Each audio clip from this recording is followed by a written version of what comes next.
Made on Zencaster. The summer is here.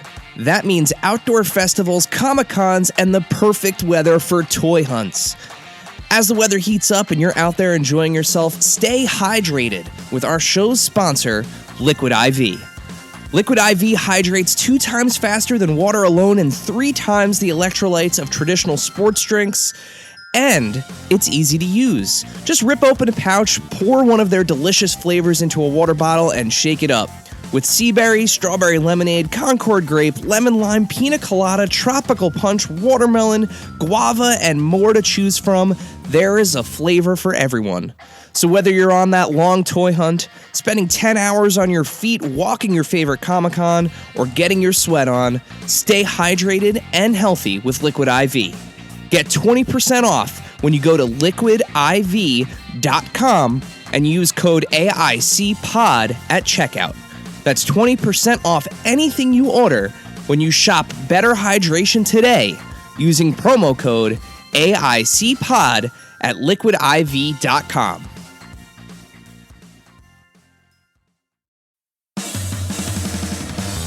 Are you ready, kids? Get your parents' permission, check your mailbox, and grab your shopping cart.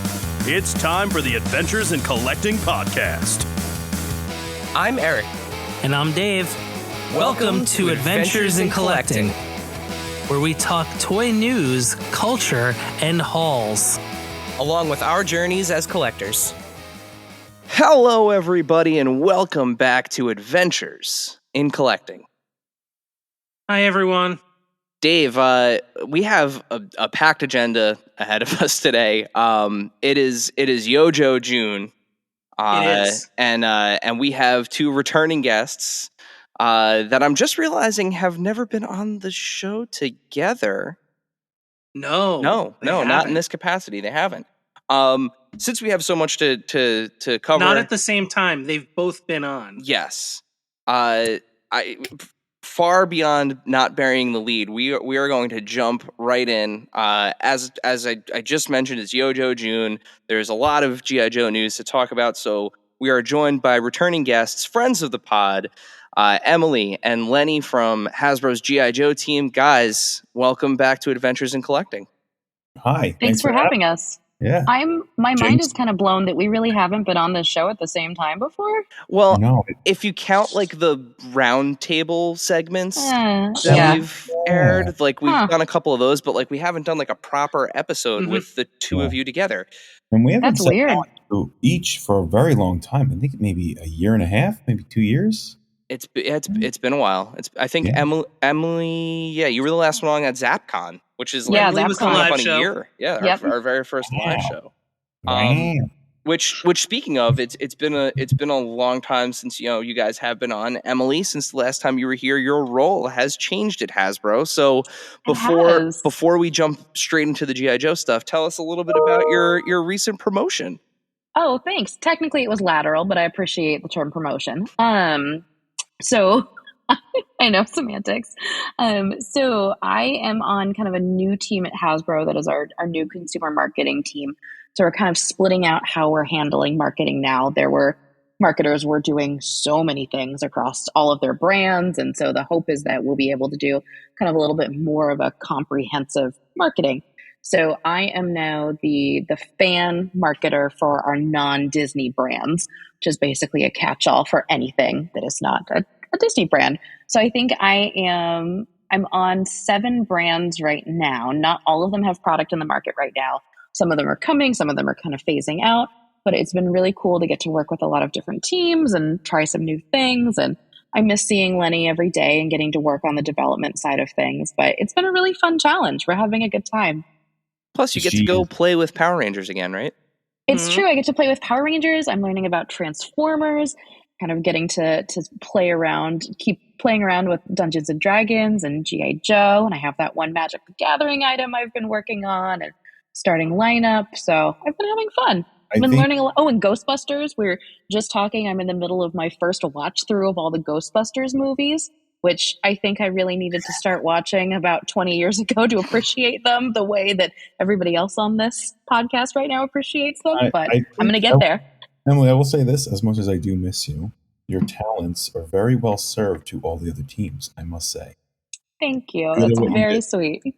We're having my big challenge right now is we're getting ready for San Diego Comic-Con and trying to kind of figure out how to plus up our experience this year and really make it more of an immersive, must not miss experience for fans. So people will have to stay tuned to see what that is like at San Diego this year. Awesome. I mean, last year you guys recreated a tavern from Dungeons and Dragons, so Yeah. We're bar's not doing pretty that high. this year. I would just like to very much clarify that was Paramount and Paramount's money that paid for that tavern execution, and it was absolutely beautiful. I went on preview night. It was so cool, and it was so much fun to get to see. And then there's modular versions of the tavern experience that actually traveled to other Comic-Cons around the world. So it was really cool when I was at other events to see like little baby versions of the tavern. But it's been great. Lenny and I are both going to be there this year. We're going to talk G.I. Joe. We'll have some more people there with us, and we'll have a good time. Awesome. So, June, of course, means that it is JoJo June. And Joe. you both... Exactly. Sorry. I'm so tired. It's No almost like worries. you did that like as reactionary as breathing. Yeah. Yeah, it's and Lenny and I are now very good at doing very synchronized either Yojos or Cobras because we've trained ourselves after fan streams, which is nice. You should have seen in the last Power Rangers fan stream we did. It was John and Jarrett and myself, and there was when we were kind of talking through 30th anniversary, we did the It's Morphin Time, like actual morphing sequence with our hands, and you should have seen the number of times A, that we had to practice all the hand motions, and B, trying to get synchronized enough where we didn't look like idiots on camera. It was truly a magical experience. Well, JoJo rolls off the tongue. So. It does. Yeah, it's morphin time. That's there's more of a commitment to that. Yeah, and it's like a 3-step hand movement that you have to do, and your fingers do things, and it's a lot. It's a lot. JoJo is like a whammy bar on a guitar, and then It's Morphin Time is like a drum fill. Yeah. You know what I mean? You know what I'm saying? That's nice. Yeah. Complexity-wise, so it's like, there you go. And I'm not sure that It's Morphin Time translates as well as our emotional theory of Yojo, that you can do a Yojo for any emotional tone in any situation. My favorite is, oh, sad Yojo's the best. Or like, oh no, my team lead has gone into a coma in an animated movie. Yojo. She's been talking about this scene ever since we saw it in the theater. It obviously made quite the impression on me. When Hawk goes, Yo, Joe. Oh, it's so good. It's so good. First of all, it's incredible. Second of all, the fact that she couldn't get over it, it was amazing. I was just cracking up because she was cracking up about it. We did it for like 2 weeks at work. It was amazing. Literally every situation that we could insert a Yojo in, we did, and then we added it to our mental catalog of different like intonations of saying Yojo, like Yojo. I love that. That's the thing you walked away from that movie, and not the unsubstantiated fantasy. that's my favorite. You've been saying for weeks after when it aired. You were saying it in everywhere I could. Everywhere I could. I feel like that's less applicable in a wide range of situations, though. Like how many times you get to throw that out in something? The amount there's of really only one place for it. The amount of I guess phrases or quotes from G.I. Joe are incredible, and we were making team shirts, and I was asking Emily to put on what is that? He says premature panic is a sign of an immature mind, and I'm like, I want that on a shirt. Can you put that on a shirt? It didn't fit. I think it was too big for that. It's a lot. It was so would big. Be great. I'll figure out how to get that under a shirt for you. We, as a spoiler alert, when we are doing fan streams and we don't have corresponding fan merch up on Pulse yet, I actually make the shirts that Letty and I wear on the show, usually at 2 a.m. the morning before the show is actually happening. So I have a stash of shirts in both of our sizes in black, and I use my Cricut, and they are technically officially licensed G.I. Joe merchandise because they're like official logos, but it's also like kind of bootleg merch. Mm-hmm. But so we I think it's fun. But literally, Emily made them on a Cricut. So Perfect. It's my cricket's basically a work expense at this point. We used it. I got it for Comic-Con actually when we were doing all of our His Tank lab coats. She also by me. Yeah. And Lenny actually bartered with one of them and traded it to some guy at Comic-Con, and we got this huge stash of enamel pins from it. It was awesome. Way to go, Lenny. Not bad. Well, speaking of JoJo June. Mm-hmm. Yeah. We've seen some pre-orders, we've seen some renders. Mm-hmm. The story aspect is very critical in how these characters find their way into the line. So why was now the right time to bring the Arctic Bat and the Televiper with Trouble Bubble into the line? I'd say let's speak to the Arctic Bat first. Like, Snow Job needs some fodder, right? So I think we also want to start getting into like different environments, because G.I. Joe was so much about that back in the day and has always been about that through all its iterations. So it's just fun to get into all the different sort of environments that we can do and like terrains that G.I. Joes are going through, because, wherever there's trouble, G.I. Joe is there. So with having Snow Job, we had to get Snow Job into line. We needed to get some fodder for Snow Job. So that's where the Arctic Bats came from. And then the Trouble Bubbles. We had to make Trouble Bubbles. We need an air threat, right? So Trouble Bubbles are so iconic to Cobra that we need to get them in there. They're also kind of ridiculous. And, the Trouble Bubbles we made, just like the old school ones, took out 3 Sky Strikers. So, which I find to be the most ridiculous thing in the world, and I love every bit of. But, we needed to get that kind of troop buildery Cobra vehicle in there that was just so iconic to the line, And I think that it's also, Lenny and the entire team are so careful about kind of walking that fine line between, okay, what is a very cool modern version of this, and how do we stay kind of true to the absolutely ludicrous roots of G.I. Joe? And that, to me, both the Arctic Bats and the Trouble Bubble kind of walk that line really nicely, combining some of the more ridiculous aspects of the show, but bringing them into a way that makes them feel really modern and fresh, and like they could really exist in a wide variety of different places. Yeah, and I think the overly sci-fi, or that time of sci-fi that the Bubbles came out, I don't think, when we looked at it, we actually did a couple of different designs for them. We were going to go a little more kind of like production movie style with them and get a little more encapsulated. But the more we looked at it, it's such an iconic vehicle. It's kind of like the H.I.S. tank, or like the Rattler or something like that. You don't want to mess with it too much. If you do look at them, there's a lot of like bells and whistles and like switches and like telemetry gauges and stuff like that inside of them. But again, they were so iconic. Didn't want to mess with them too much. We had fun making other designs for it.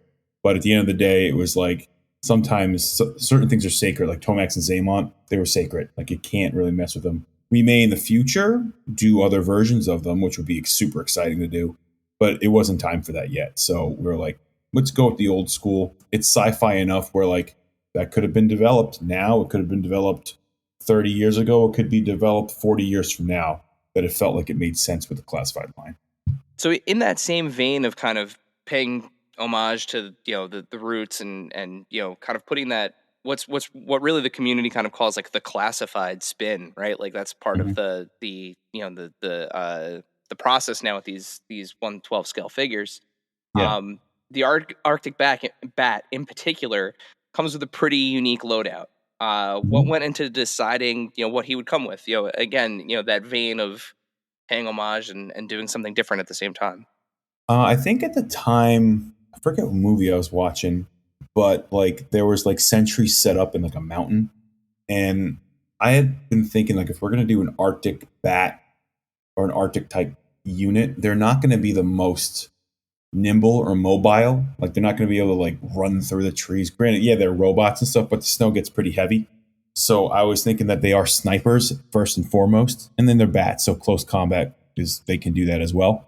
But I had this idea that like they would use like this crazy kitted out, altered like sniper rifle, and they would need a chainsaw for the elements they were in, right? So the chainsaw would help them like create like a spot to shoot from, or to create cover to kind of like build with the ice and the snow and the permafrost, or cut down a tree to like set up a barracks or something like that, or make shiv a makeshift kind of like barrier or something like that. So they needed tools so they can deal with the environment that they are in. And then you also notice on the swappable head, I added like kind of like a polarized kind of mask because like all the gizmos inside didn't want them to get all messed up by the sun glare. So we were kind of playing around with like what would they need, and it's kind of part of the classified thing. Like on the trouble bubble, we had a lot of like rivets and stuff like that. Like we looked at like jets and like how they were riveted together. So that's that classified spin. It's like how do you pay respect to the old but update it, and then sometimes how do you just completely flip it on top of itself and do something brand new? But it's always got the beat or the essence of what it was. So when you squint at it, it passes a squint test, but it tells a full story of what it's supposed to do. I feel a good character design tells you what they do, but doesn't overly hit you over the head. You know what I mean? It's like you can like get there as you study the toy or study the character on the TV show. Like they tell a story and then it unfolds with the more and more you hear about it or the more you play with it, you kind of get more out of it. So, so basically they're in a harsh terrain and they need harsh tools like crazy sci-fi sniper rifles and chainsaw hands. It's great hearing you talk about it because it's almost like, and not to compare you to like one of the toys that you made, but like it's almost like you have to put like a mindbender hat on, and it's like Yes. It's a twofold question. What would Mindbender and Destro like pragmatically want to include with this character, and what's Cobra Commander demanding that they include? So it's like the sharks with lasers sort of situation. Lasers. And it's like you want it ridiculous, right? It should be ridiculous, and whenever I say ridiculous, it's like it means awesome. That's my kind of term. But like you want it ridiculous, but then the practicalness of it, like adding pouches and stuff like that actually have straps, that actually have rivets to hold it on. It kind of like it takes your mind there and makes it more real, even though he has a chainsaw hand and a futuristic sniper rifle. You know? Yeah, it's that great kind of, if this were something you'd come upon, what would he need? Yeah, it could work. That's the idea. It could work, but it's like it's crazy. Like Crocmaster, we gave him a hook. So he needs a hook. He's got to hold Fiona's mouth open. Originally, Crocmaster was going to come with I had it on the board and everything. I presented it to the team. It came with a giant cow thigh that you could feed Fiona. I never saw that. I think right. Before you joined Emily, it was, and I was like, yeah, we're gonna make it like bloody. It's gonna be awesome. But we costed it out because it was a really big piece of material and the pricing was getting a little high. But like again, like thinking about what the character would need, and he needs the cow hook the meat hook to then get the piece of the cow to feed to the crocodile. He also uses to open the crocodile's mouth or fight G.I. Joes. So it's like kind of playing around with that stuff to see how the world can expand itself almost like naturally and serendipitously a little bit. Like, what does a character lend that we can add to and embellish to make this G.I. Joe character a little more crazy? Now, of course, the marquee news is yet another massive HasLab success. The Dragonfly was funded in just over 24 hours. 26 hours, 23 minutes, if we're 26 hours, 23 minutes. Thank you. Congratulations, of course. How did you land on the iconic Chopper as the next project?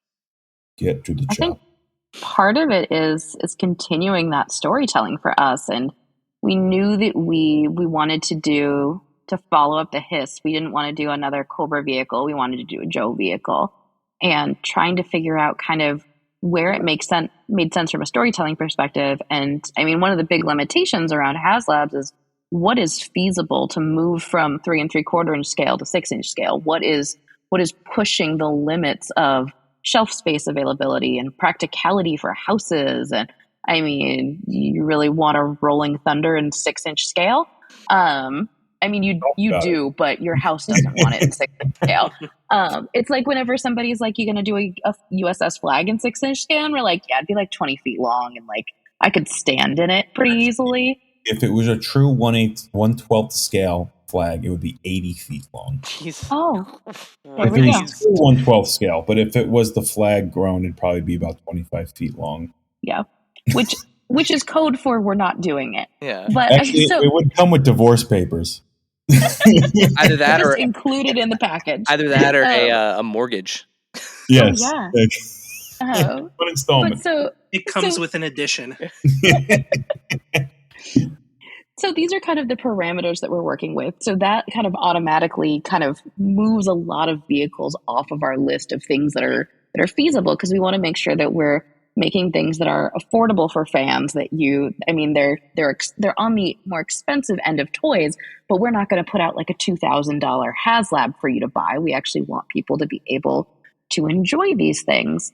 And so kind of looking in these parameters, we talk through story beats and kind of figure out what makes sense and what we think people would be the most excited about, and what would be something that is uniquely and identifiably G.I. Joe. To us, that's something that's really important for our HasLabs, is we don't want you to be able to like go out on Amazon and buy something that looks like this from another retailer. Like, what is it that makes ours special that is something that you can't get anywhere else? And I feel like we kind of nailed it with the Dragonfly.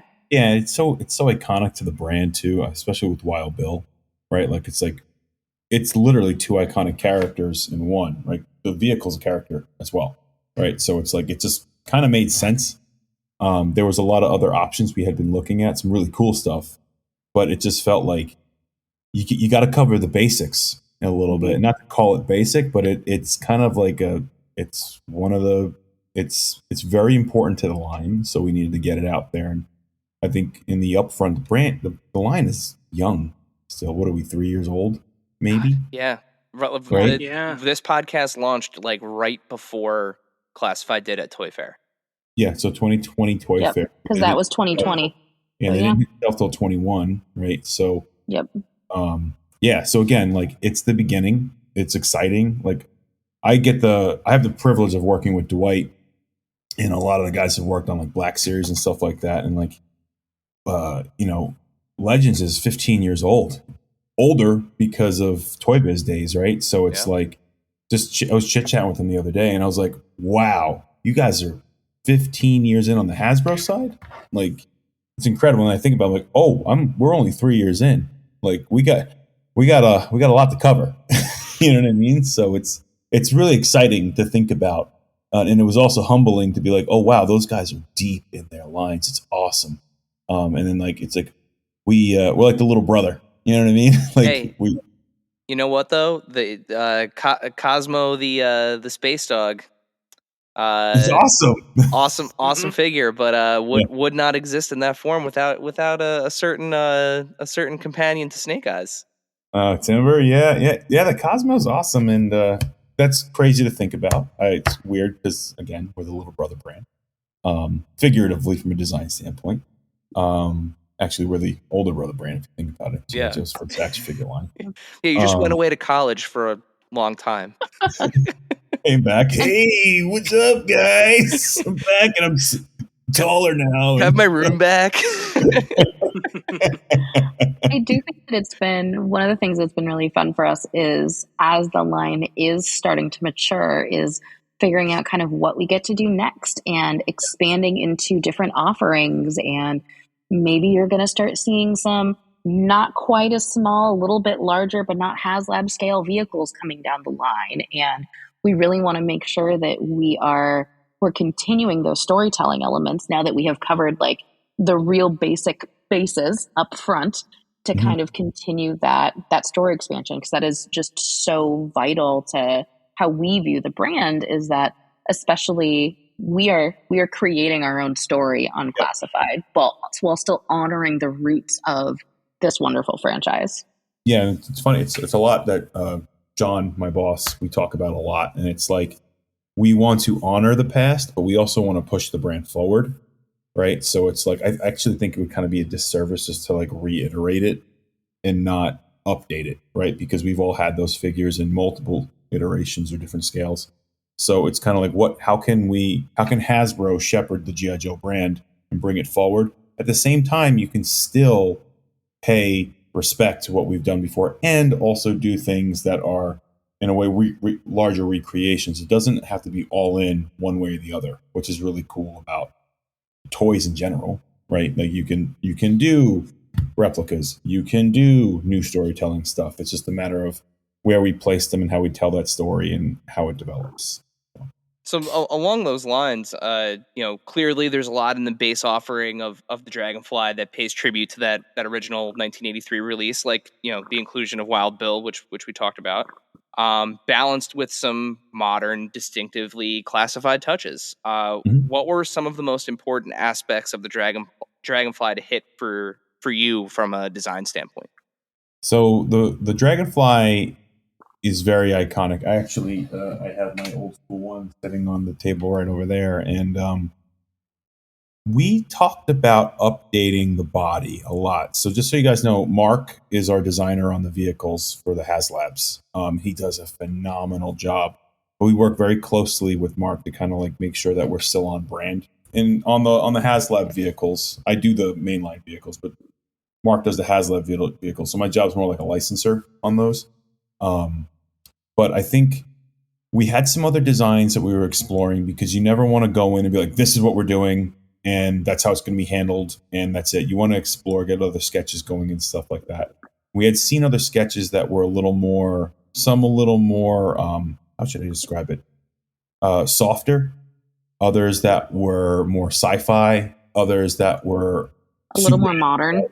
More modern, yeah. And then where we netted out was kind of a modern take, but with some of the edging out that the original one had, like the cockpit. So for me in particular, I really wanted to make sure that cockpit had that kind of like rectangular shape to it on top. In some iterations, it was getting too round and bubbly, and it was just losing the feel of what it needed to look like. So for me, I needed it to have an angled out aggressiveness to it. But at the same time, from a modernization standpoint, it needs to have some of those modernization aerodynamic features that you see in the iteration that it is today. We also wanted to kind of like plus it up with some of the armaments. We wanted to add a lot more armaments to it. Love the idea of being able to take a vehicle or a character. If you notice in G.I. Joe's, a lot of the parts are modular. Want to be able to do that on the vehicles as well, because how are you going to outfit it for your mission you're going to go on? So again, for the most part, it's like we wanted to keep the silhouette there, but we did feel like we needed to add the technology that type of helicopter has so that it looks believable. Otherwise, it'll look like how old would that be now? A 40-year-old helicopter. We didn't want to do a 40-year-old helicopter. We wanted to do a modern helicopter that has some cues from the Dragonfly. Because the Dragonfly, the cockpit and stuff like that, that's not what Cobra helicopters look like on the shape, that boxiness. And then the back thrusters, Cobra helicopters don't look that either on an old school from 40 years ago. So Mark did a really good job of redesigning that and kind of exploring where it needed to go. And for the whole team, once Mark got it, we were like, yep, that's it. It looks beautiful. It's a nice modernization. That's a classified version of the Dragonfly. It felt right. And I think so much of, not to discount all of the other things that make something classified, but to me, classified figures thrive in the details. It is those little tiny things that are that attention to detail that you don't always see on other toy brands that exist in the universe that I think really sets us apart, and that on all of our HasLab projects, we pay particular attention to that. And so when you get your H.I.S. tanks in hand, you'll be able to see that. When you get your Dragonflies in hand, you'll be able to see that. And I think that just adds to kind of in my mind, like the magical amount of realism that we can get in these vehicles and figures is just amazing. It's fine. I'm in my happy place when I'm doing a sculpt and put for any toy, really, particularly G.I. Joe's, when I can really get in there and, the Greeble that Mark Boudreau used to say, that Greeble, that's like where I'm in my happy place. And I think being able to put that into classified figures and then working with Mark, and Mark also starting to be like, I really like getting into the details. I'm like, yeah, because I feel like God is in the details, right? That expression. So it's like you're kind of breathing the life into it a little bit. And it's like you're putting those buckles and buttons and creases and patches and stuff like that. And the same could be said for a vehicle. You're putting on the rivets. You're putting on the scribe lines that insinuate that there's a panel there that can come off, and then inside of there's something. It allows your imagination to like run. And first and foremost, as a toy designer, I went to school for toy design. They trained us to be like, all right, you want a kid to pick up the toy and have their imagination go wild. And the toy kind of tells them, instructs, how do I play with this thing? Or instructs your imagination to spark and then go play and have fun and then go create and be merry. So that's why Classified's so exciting for me and a happy place for me. And I think it's fun to see other designers start to do that too. Because it's like you start remembering the basics of toy design. And it's all in those little details. I mean, hell, I've been looking at some of these, classified figures that I have in front of me on my desk. Like I've been looking at them now for 3 years, which is crazy. But like, there are times where I'll pick up somebody and like, who was I looking at the other day? I forget who it was. It might have been Stalker. I forget. I was looking at somebody though, and I noticed that there was detail sculpted underneath something, and like you couldn't actually see it, like a normal inspection. But I happened to just move it a certain way, and I was like, "Wait a second!" And like I moved like the vest aside, and I was like, "Oh, there's stuff going on under here." Well, it's funny too because like if we don't put the vest on and we use that body, it's toy design. We're using bodies and vests and stuff like that. Like later on, like you got to account for it. So it's like design the whole thing. It's a lot to do, but it's fun. So it's like, why not? I mean, think about when you were a kid and you got an action figure.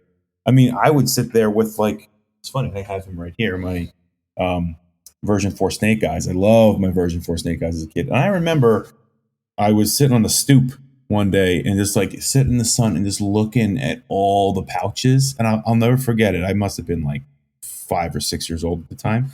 And I was just like, so cool. I was just looking at all like the attention to detail. And I think that's what it sparks something in humans. You know what I mean? Like to see the detail, what story, why is that there? What does that do? So we want to do that in our toys.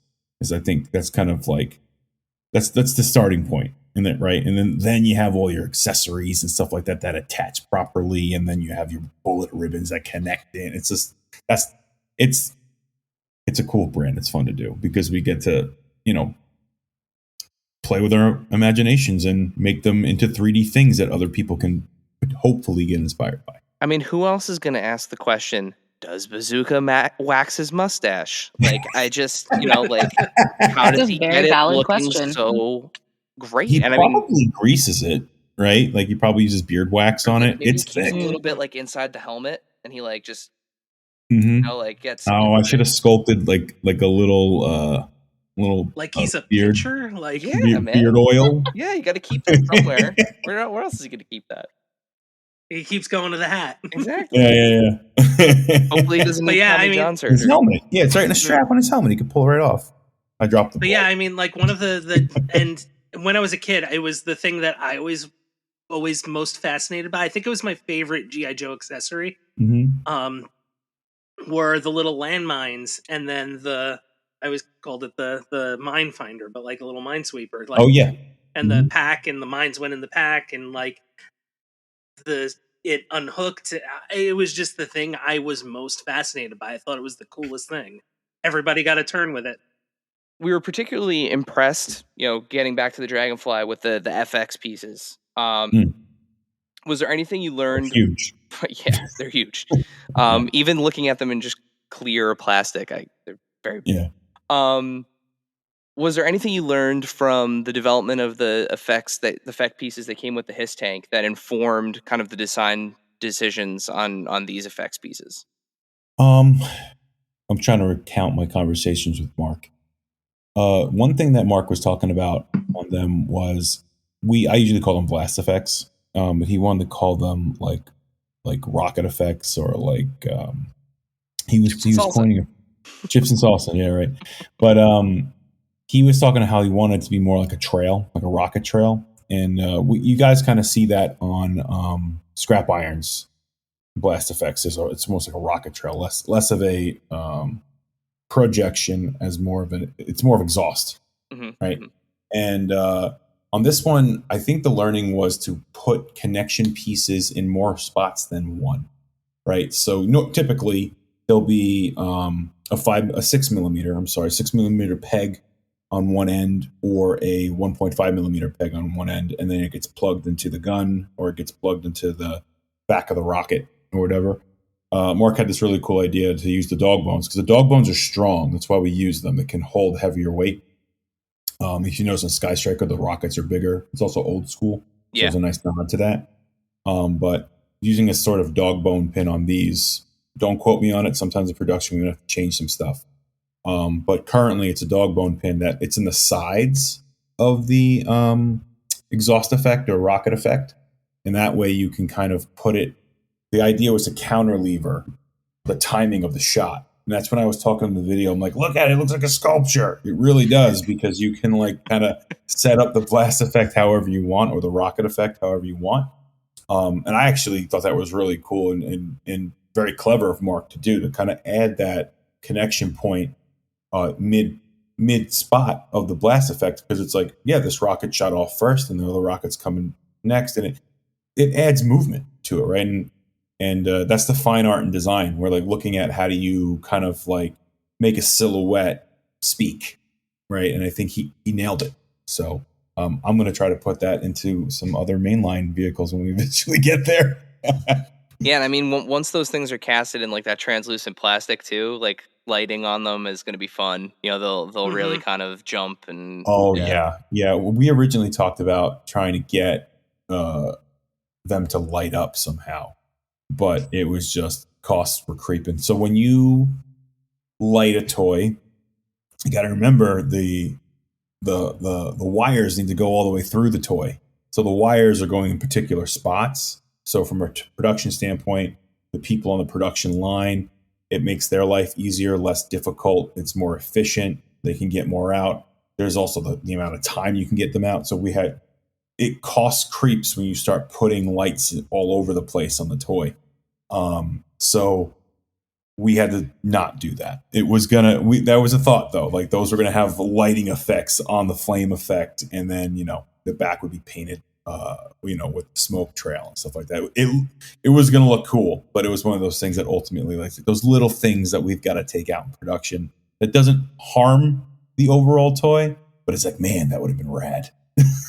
So going on a tangent, I think, about lighting, but no, I mean, but that's one of those things where like it comes up, and not to mention other HasLabs, but like everyone was kind of wondering why prices were a certain way on like the Marvel Legends, the Ghost Rider vehicle with all those lights, and like the fact that they have to run throughout the entire vehicle in order to achieve that effect. And it's and again, this is one of those things where we love when we have the creative folks from the team on the show, because it's one of those things where like you guys have a certain amount of time with kind of like the general public when you're talking about these things, and like there are things that you have to cover, and like the minutia of the assembly line and how wiring works is not one of those things that's often covered. So I mean, I think it's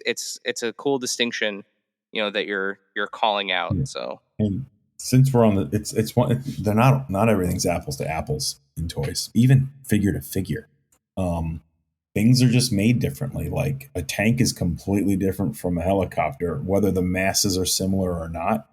It's just like everything is made, not everything, but you have to handle everything differently, right? There's a method, right? There's a know-how, there's an experience, but not everything can be compared apples to apples. There are some things, and beyond that, beyond what the thing is, it's who is doing the thing.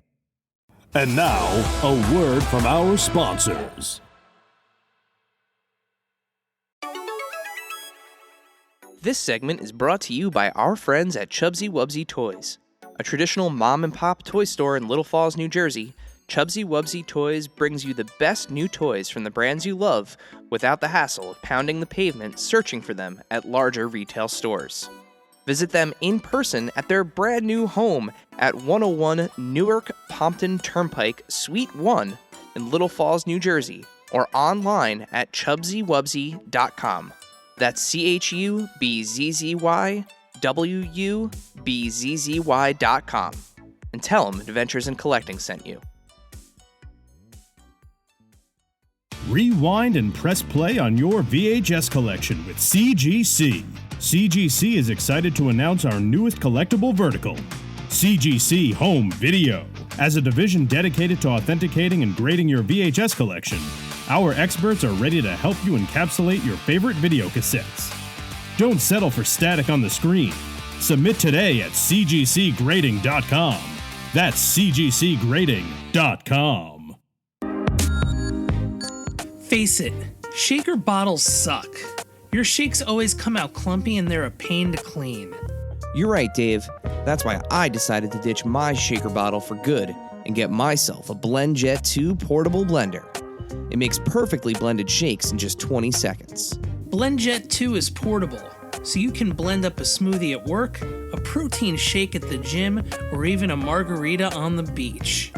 It's small enough to fit in a cup holder, but powerful enough to blast through tough ingredients like ice and frozen fruit with ease. BlendJet 2 is whisper quiet, so you can make your morning smoothie without waking up the whole house. It lasts for over 15 blends and recharges quickly via USB-C. Best of all, BlendJet 2 cleans itself. Just blend water with a drop of soap and you're good to go. With an array of colors, patterns, or even Disney-inspired designs to choose from, show off your personality while you're blending up something delicious on the go. What are you waiting for? Go to blendjet.com and grab yours today. And be sure to use the promo code AICPOD12 to get 12% off your order and free 2-day shipping. No other portable blender on the market comes close to the quality, power, and innovation of the BlendJet 2. They guarantee you'll love it or your money back. Blend anytime, anywhere with the BlendJet 2 portable blender. Go to blendjet.com and use the code AICPOD12 to get 12% off your order and free 2-day shipping. Shop today to get the best deal ever. And now, back to the show. So, Emily, Lenny, what is your favorite feature of the Dragonfly? Oh, snap. Oh, mine is without a doubt chips and salsa. Like, what a beautiful and ridiculous addition to this majestic helicopter. There's a little bit of an adorable story to that.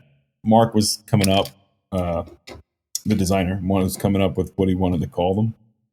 And he sends me this list, and it was like chips and salsa. Hall & Oates. Hall & Oates is my favorite, but yeah. But it was all like these like awesome like duos, and I actually wanted Hall & Oates, but then I was like, corporate. Legal would have never, clear. And then I had picked something else. I can't remember what it was, and then he goes, Lenny, it's got to be like Southwestern. Yeah, because of Wild Bill. Chips and salsa, Wild Bill. And I'm like, oh yeah, what am I thinking? And I was like, yes, chips and salsa is perfect. Let's do it. And it was awesome. Adorable story with that. For me, favorite feature is I think the gels on the dash. I'm just gonna pick one. So nice. They look so cool. And we're working on the lighting on the H.I.S. tank currently. So it's really cool to see what Mark learned on that, and he's applying it to the Dragonfly. The model we showed you has a crazy hotspot on it. So, and what we're doing on the H.I.S. tank right now is like working it out so the hotspot isn't so heavy, so the light's more uniformed. And it's kind of cool to see how we had a couple of options we were looking at to see how to get that light to diffuse better, so it looks less like a light bright. And kind of like it, like not that there's anything wrong with a light bright, but lights are sweet, just not the vibe we were going for. Yeah, we're going for a more digital screen. So it'd be fun to see that on this process too. And actually, with LEDs, what's crazy is the color of the light matters too. So it's like you have to diffuse the light a little differently for a green light than for a red light, than for a blue light, than for a white light. It's bananas, and some of the lights don't diffuse. So I'm blue very is tough. Blue is, If you ever have to monster. use a blue one, that one's it's nasty. And they are pricey. So I'm excited to see how we net out with that one, because I'm really liking the way the HISS tank's coming out. The solve for the HISS tank was really cool. So I'm hoping that solve can work for this one. And if it doesn't, I'm excited to see how we do solve it. And then we'll learn something for the next one. Correct. Yep. So you guys took a unique approach to the marketing leading up to this project's announcement, and it was fun to watch those little teasers, those little briefs. What inspired you guys to tell the story that way? So all credit on the marketing teasers go to our kind of branding human Jonathan and our writer Mark, who is different than our product designer Mark. So the way that we kind of structure our HasLab marketing campaigns is I'll go in and do kind of a bare bones, like, okay, these are the key beats that I would like to hit for this. I think I had said something like, let's do 2 teasers. That sounds sufficient. And so Jonathan and Mark come back and they're like, we have this plan and we're going to tell this story and it's going to be beautiful. I'm just like, go for it, guys. This sounds amazing. And so they came up with the story and all the visuals for it. And I helped to route it through legal and get it up. But it was so much fun. And I think that one of the perks of kind of being on a smaller, scrappier team is that we really are at all times basically like an all hands on deck team of like anything that we can help with to make happen, let's do it. And so I really appreciated them saying, we have an idea for this if we want to see how this is going to pan out. And I think that I don't think that I saw a single person who was like, why are you telling us this story? This is stupid. Yeah, and so I'm really excited to see kind of what the implication is of this on future HasLabs and how it may play out in different ways across different campaigns in the future. But absolutely all credit to Jonathan and Mark. They did such a wonderful job on this. Yeah, it was refreshing. And I mean, honestly, it's like, it gelled really well with the brand too. Cause like it felt kind of like, and you guys have kind of, I don't want to say left breadcrumbs or like planted the seed, but in a certain way, in a certain sense you have, using the videos in prior launch material with the Cobra Commander voice and, kind of like even with the hiss, like the emails are written as Destro writing the emails. Like it's as ridiculous as the show. And I mean, that just speaks to the fandom. But I was also going to say, like, it's what the line's known for, is that storytelling aspect. And if it was just like, here's a helicopter, like you would be like a little disappointed. Where's the story? Yeah, like we love it. It would that the story part is kind of almost just as fun as what it's presenting. It's we love it. We really do. And I think even the teammates who don't know the lore as much come on and love it too. I think because we try to be as creative as possible, and then I think it inspires people to go all in when they're doing their project, right? And doing their part of the project. And like Emily said, our brand writer and our brand creative, Jonathan and Mark, when they were working on it, like you can see it, like they got excited, and it was just like, oh, awesome. And then what they came back with got us excited about the thing we made. You know what I mean? It was like this, like, we're excited to make the thing. They're excited to kind of like add this contextual story to it. And it just got more and more. And then you want to go back to the drawing board, like, oh, I could push this and make it even better. So I think that's my favorite. Yeah. That's my favorite thing about our team, right? It's like we all kind of like, we all get high on being creative. It's really cool. And then like we kind of push it, and then what else can we do? Right. So, and I think it's, Mark loves any opportunity like this. He is a nerd's nerd for G.I. Joe. And I'd get messages from him after his kids are asleep at night. And he's like, all right, I just watched 3 hours of G.I. Joe cartoons to get Hawk's voice down so that I really feel like I can embody this for, writing the copy for this. But that is something that brings him so much joy. And I feel like that is that's really only something you get when you have like a true fan working on something like this. Like it brings him joy to be able to bring this to life and kind of make this kind of contribution to G.I. Joe lore. And while not necessarily everybody has to come into the brand as a fan, I do think that everybody on the G.I. Joe team has done a really wonderful job of kind of embracing this brand and figuring out how they can contribute to kind of continue the ridiculousness, as Lenny was talking about earlier, that makes G.I. Joe so unique and special. It's great because like it's addition to this long-standing historic lore that exists just through the cartoons and through past lines and everything like that, but you're also creating your own, and it's like this kind of new branch to it.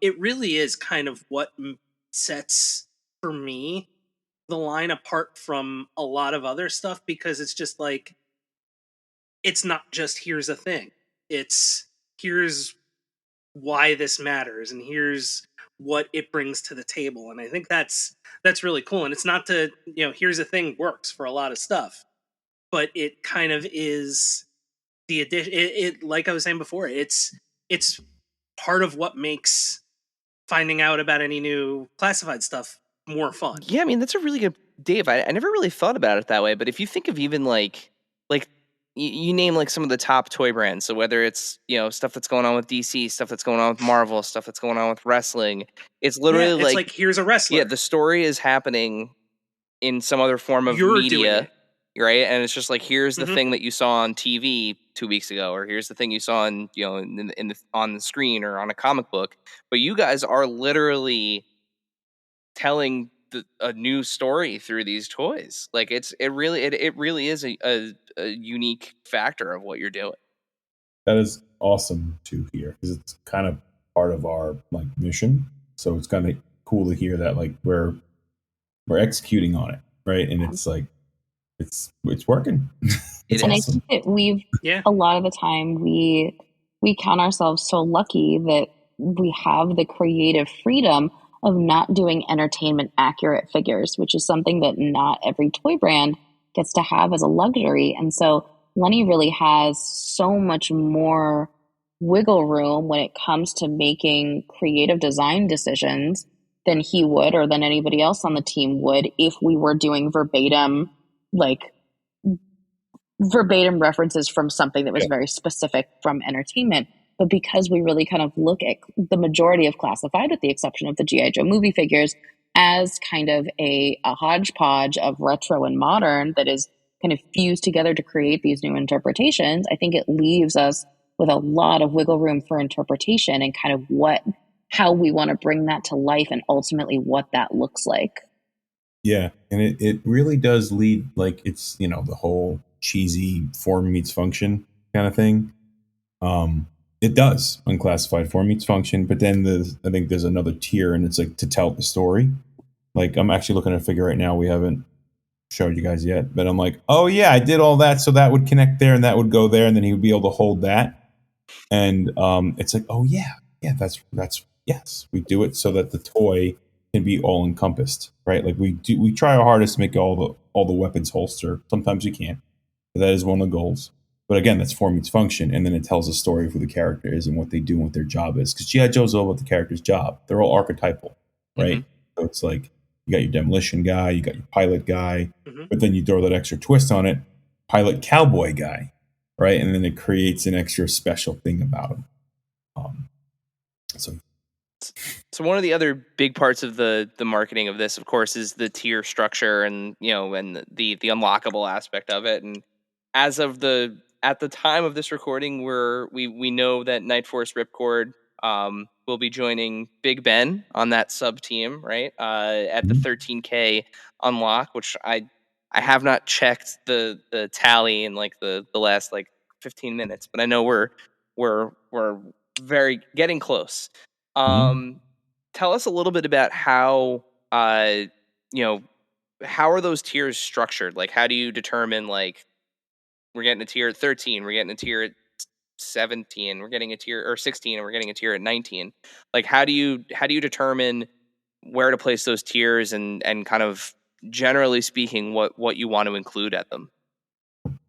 I think for us, we keep refining our HasLab approach with every HasLab. So we took all the learnings that we had from Sky Striker and we applied them to the H.I.S. Took all the learnings that we had from the H.I.S and really applied them to the Dragonfly. And it has been made abundantly clear by fans that what they want on G.I. Joe HasLabs are figures as unlocked tiers. We heard you. We listened. You're getting figures as your unlocked tiers. And so because of that, when we're doing accessory pieces for tiers instead of figures, it is less plastic weight and ultimately usually less cost, because we are, as some would say, unnecessarily doing full packaging for all of our figures. That's an additional cost. We have to pay for artwork. We have to pay for the packaging. It takes up more room in the overall box. But that, to us, that's part of the overall experience, and that's really important to us. We've set a precedent, and we want to make sure that we're still matching that so that you know kind of what you can continue to expect. Because of the kind of additional costs of what does it mean to be putting in all of these extra figures with HasLabs as opposed to potentially like smaller accessories, we have started to space our unlocks out a little bit more so that it takes a little bit more to get to each of them. We have every full confidence that we will reach all 3 of our unlocks for this, which are 13, 16, 19 this time around. But that it is, we want to make sure that we're delivering on what fans are hoping for and excited about. And it's a great opportunity to bring figures into the line that perhaps we wouldn't have gotten to for a while, or kind of add to the story, or in a way that maybe they're not necessarily integral to the mainline story right now, but it's a fun way to get to add them in. Very cool. Yeah, for sure. Yeah, and just real quick before we dive into our Q&A section, let's go back to last year's HasLab. You mentioned that you guys were still making some fine-tuning work on the H.I.S, but is there a general update? What can we expect to see something an update on the H.I.S soon, an official update? Yeah. So official update on the H.I.S will be coming soon. We will actually, the first time people will be able to see the final H.I.S in person will be at San Diego Comic-Con this year. So we will have one of our final models. Actually our final, it's actually what is shipping to people, which is really exciting, in our Comic-Con display case this year. So we are really, really excited to get to show that off, and we hope that everybody is as thrilled with it as we are. You should have seen our faces the first time we unboxed one. There's video that we took of, so I was taping, Lenny was doing the unboxing for us. You're unboxing this today. I'm like, yeah. Okay, on camera. and we were. Can I sit crisscross applesauce? It wasn't like kind of one of the usual videos that we had done. It was in one of our basically engineering review meetings, and so we're in this big conference room. I have a camera focused on Lenny. You can hear me talking at him from behind the camera, but you can't see me. But you can also hear all the other people that are talking in the room, because this is a live review session of everybody kind of critiquing final things about the H.I.S tank. And it was so much fun. There was such happiness in the room. And actually my mom was here visiting, and I got to bring her in, and she got to actually sit in the meeting room with us while we were going through this. And for her, Lenny and I are both quite close to our moms, and we spend a lot of time talking with them, and they watch all of the fan streams that we do, and it's very, very cute. And so for her to get to sit there and kind of watch what we were doing and experience it firsthand was really, really fun. And I'm glad that I got to share that with her, but it was pretty special. Yeah, it was awesome. And it's funny, when I review toys, I use a lot of superlatives, but it was on camera, so I couldn't. Superlatives suppressed. We had to... Because we were sharing, basically it was like, Lenny, you're going to share, because it was the final sample. We go through a lot of samples when we make it, because, especially on HasLabs. Yeah, and especially on Joe. We want them to be just right, as right as we can get them. Primo Joe. I'm like, ooh, you're going to have me look at this thing and on camera. It's like, Are you you know, sure? bad mouth.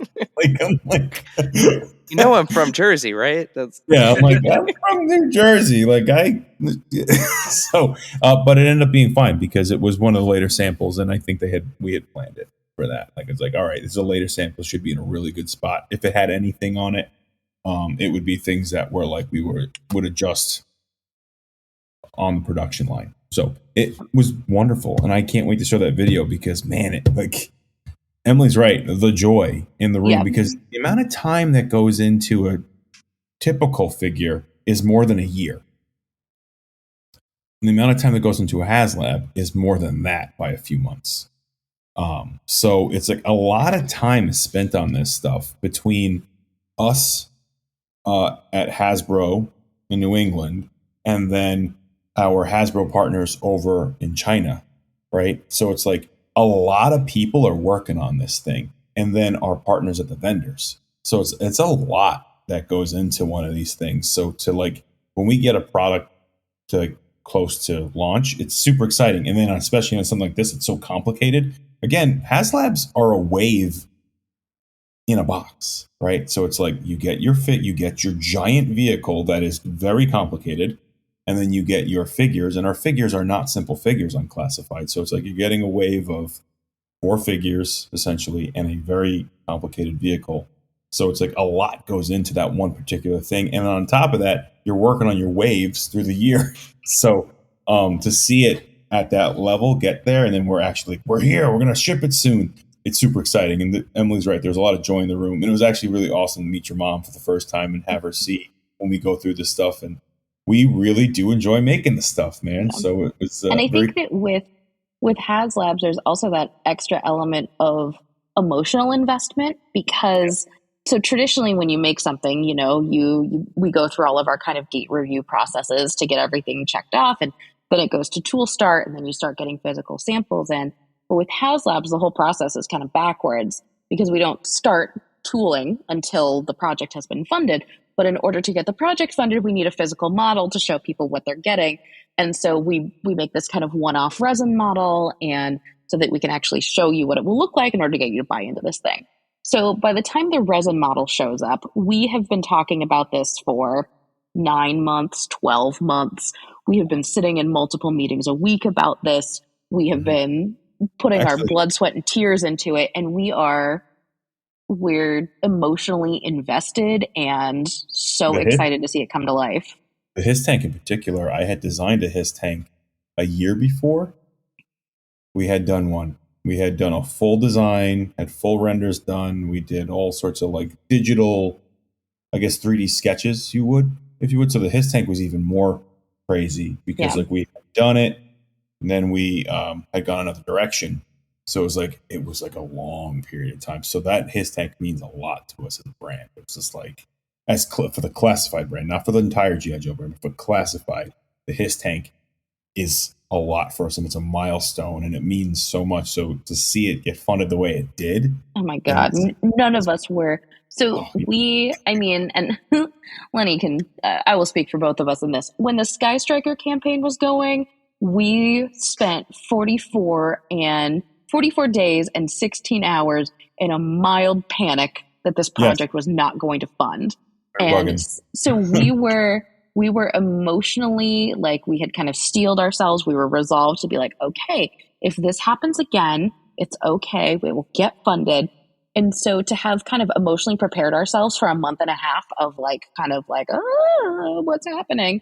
And then to have the H.I.S. fund in less than 9 hours, and then to have the Dragonfly fund in less than 27 hours, it is so wildly humbling, and we are so appreciative of the community and that everybody is excited about what we're doing, because we get excited about this stuff, but we just hope that other people get excited about it too. So we just feel very, very honored.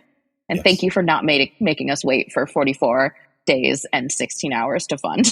Yeah, because again, like I mentioned, like a lot of time goes into this before anybody sees it. So even to sculpt the vehicle, the vehicle has to be done from an aesthetic standpoint, or I would say this: it has to be 95% done, so that what we show you is very close to what you'll be purchasing, because we This or don't something want better. this or something better, because we don't want to let anybody down or offset expectations. Yeah. So we got to be done with the thing, and that's before we even are done with the thing.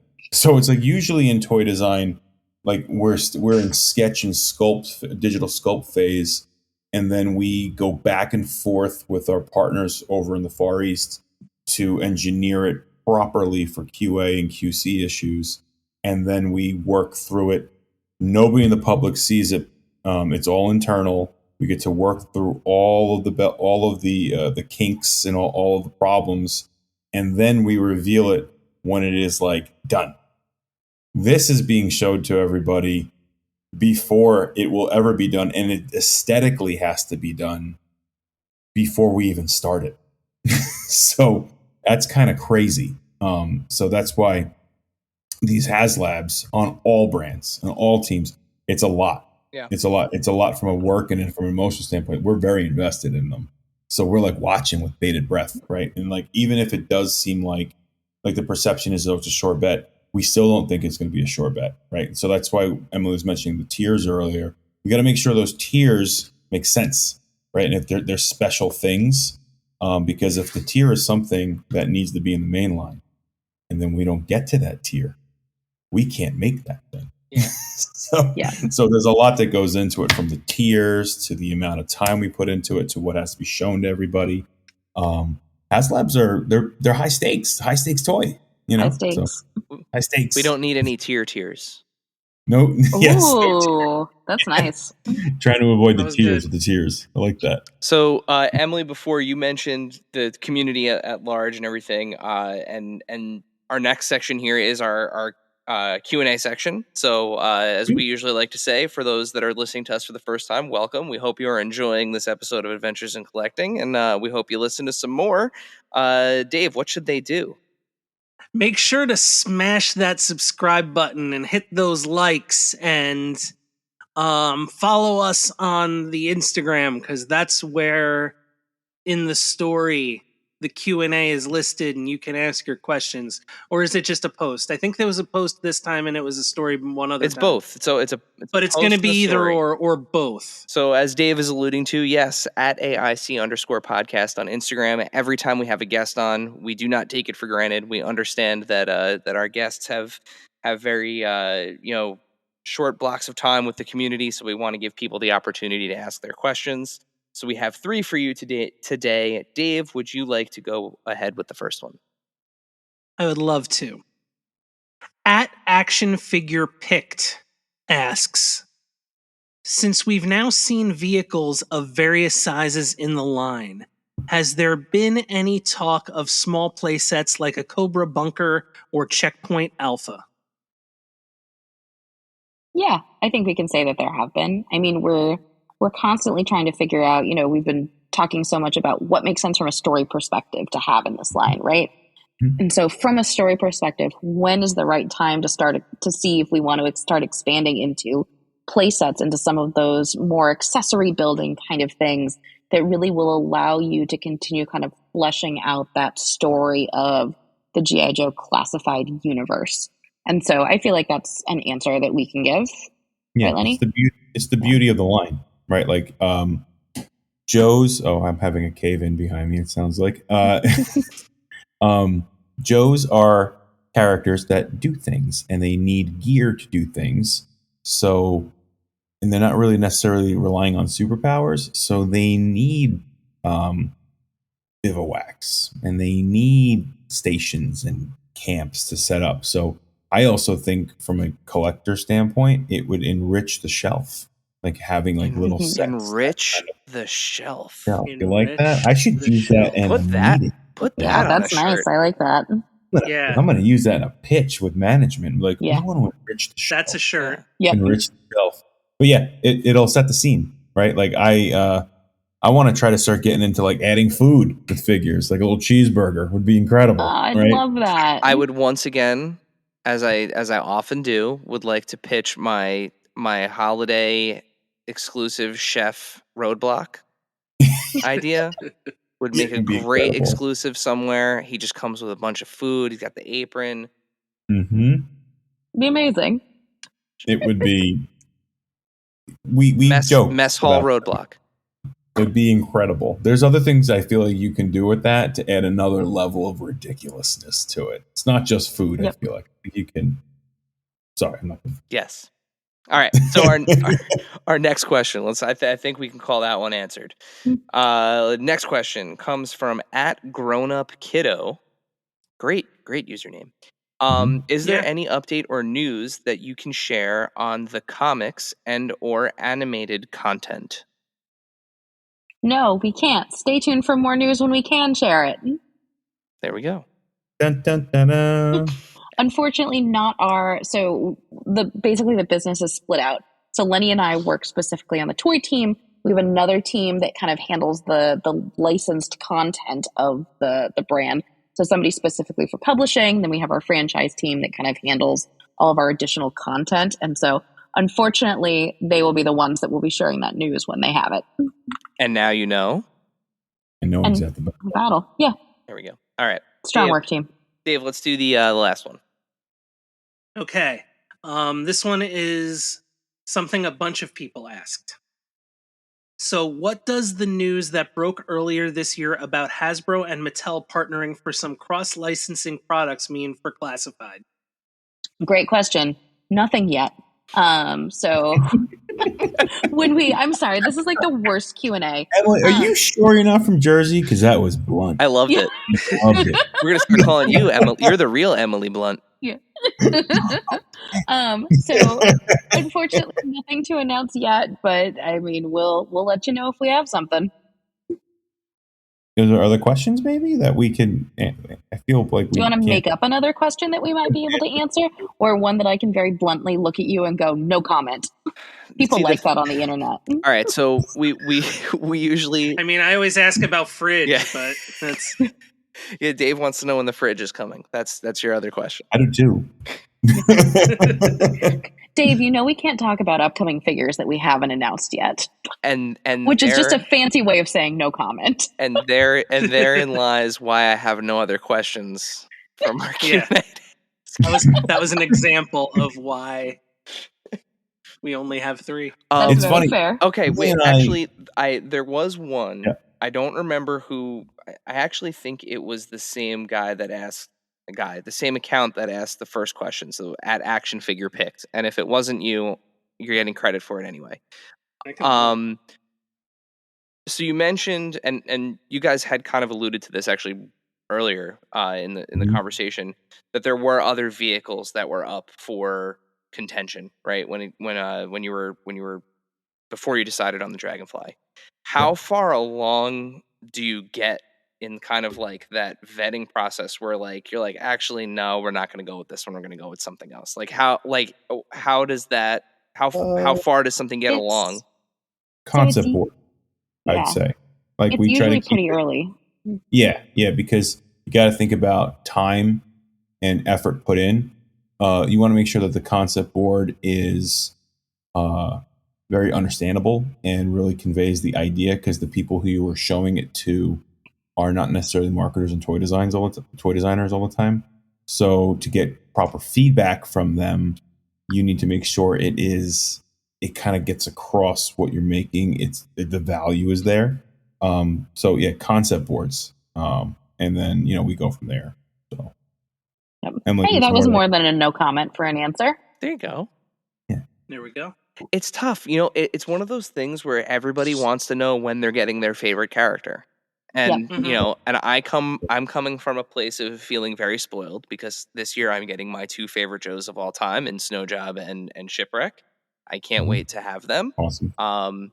Yeah, so I get it. I get why everyone wants to know when they're getting their favorite Joes, because I'm getting mine. It really is all about it's all about the figures, man. You know what I mean? Like, and it's I'm always thinking about who can I make next, and I get. It's funny, like this might be too much inside baseball, but like I make a plan. I have this plan in my head that I want to do, and I get so frustrated when I have to kill some of the plan. It drives me crazy because I'm a fan too, and I want to make them. it's like selfishly, I'm like, I want to make this character. But then when I can't, it drives me crazy. So I can totally see why a lot of the questions are, who are you making? Because in the beginning of the onset of the, I guess I'll say fiscal year of the brand, that each year, it's like, that's what we're doing. You know, we're checking with our teammates. We're checking, like, I'm looking to see what to fulfill the line or enrich the shelf. And then I vet it with my peers. Like, hey guys, does this list look cool to you? So then we have this cool list that's incredible. And sometimes we can't go follow through with everybody. But long story short, it's all about the characters. That's right. It's like, because then, like, what can you do with that character? How crazy is it going to look? Is it going to come out like more than you expected? Right. So it's, I can see why that question comes up all the time, because it really is. If you're an action figure person, it's all about character. Yeah, it's the thing you want to know. We get it. It's just rather than peppering you with, when's this guy coming? When's this gal coming? Just that answer is enough of it. And you know what? With that, you've survived the Q&A section. So congratulations. Yeah, we did it. We did it. Which before we say goodnight, good evening and goodnight. We do have a tradition on this podcast where we have a final question. Now, both of you have had the opportunity to answer this podcast's traditional final question. So, Dave, would you like to fulfill your role as this show's James Lipton and ask our alternate final question? Why, yes, I would. This is incredible. Since you have both appeared on the show previously and have had the opportunity to answer the standard final question, we've prepared a special one for you both to answer. If you could have one Joe or Cobra over for dinner, who would it be and what would be for dinner? I actually have an answer for this. Do you want me to go first, Lenny, so you can think about it? Yeah. This is not shocking that you already have an answer planned for I know. And that part of it is motivated by fashion. I know. Shocker. So I would, and Lenny's trying to figure out who I'm talking about based on that answer. So my dinner guest would be Pythona, because now we share a hair color scheme, and I feel like that would be fun to talk about. I also really respect her. Are they claws? Are they artificial nails that are poison tipped? She's got strong fashion game. She's got that high pony. She's rocking that jumpsuit. She has that cape on. I feel like we could get along.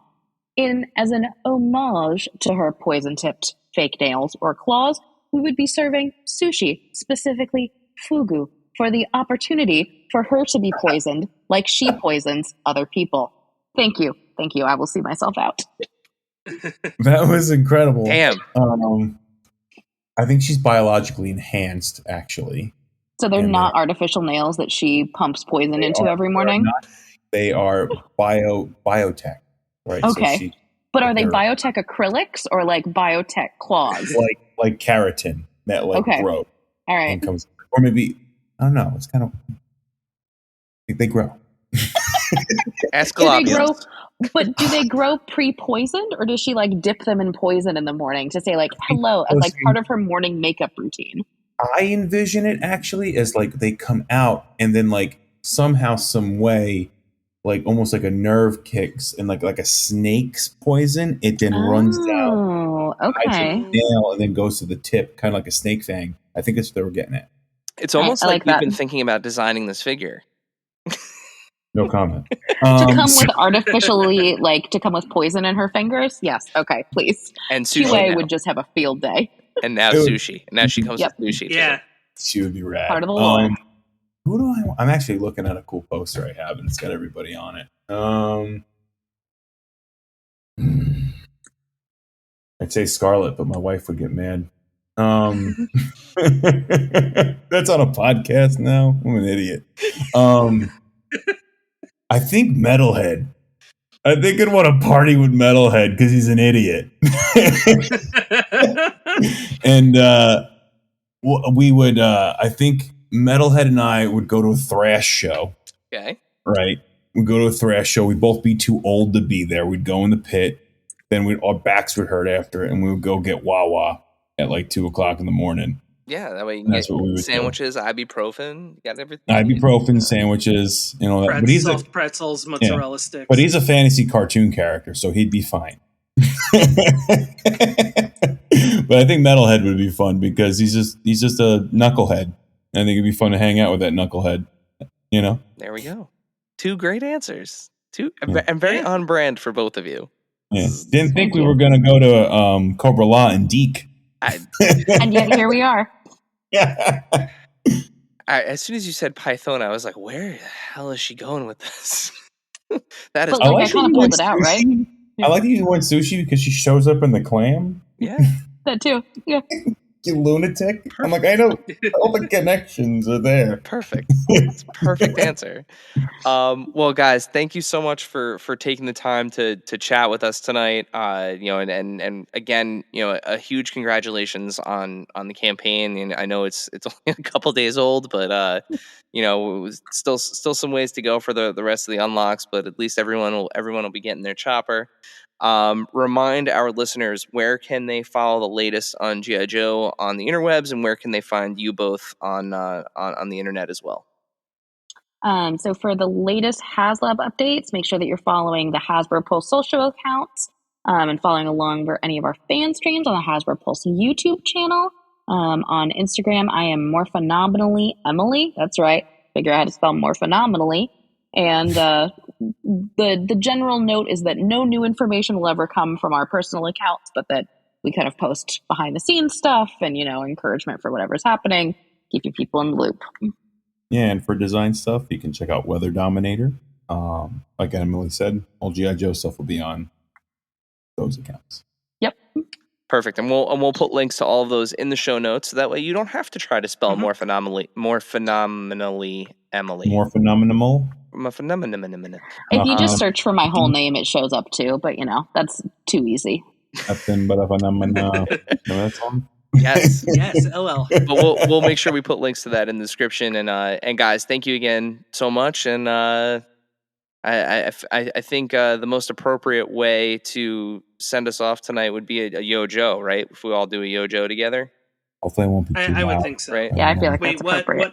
What is the mood temperament that we're gonna? I think my Yo-Jo has to be low. Yeah. Because of sleeping people. Oh, is it Sleepy Yo-Jo? Yeah, It's Sleepy Yo-Jo. Bedtime Yo-Jo. All right, on 3. Ready? 1, 2, 3. Yo-Jo. Thank you for hanging out with us today. Subscribe, rate, and review this podcast wherever you listen, and then tell your friends to do it. Thanks also to Joe Azzari, the golden voice behind our intro. Learn more about him in the show notes. Our music is Game Boy Horror by the Zombie Dandies. Follow us on Instagram and TikTok at Adventures in Collecting, and on Twitter at AIC_podcast. Stop by and say hi. Show us your hauls and photos. Tell us your toy stories. Maybe we'll talk about it on a future episode. Don't try this at home. Void where prohibited and some assembly required. Each sold separately, not a flying toy. Consult a physician if your toy run exceeds more than 4 hours. This has been a non-productive media presentation. Executive producer, Frank Hablawi. This program and many others like it on the Non-Productive Network is distributed under a Creative Commons Attribution Non-Commercial No Derivatives license. Please share it, but ask before trying to change it or sell it. For more information, visit non-productive.com.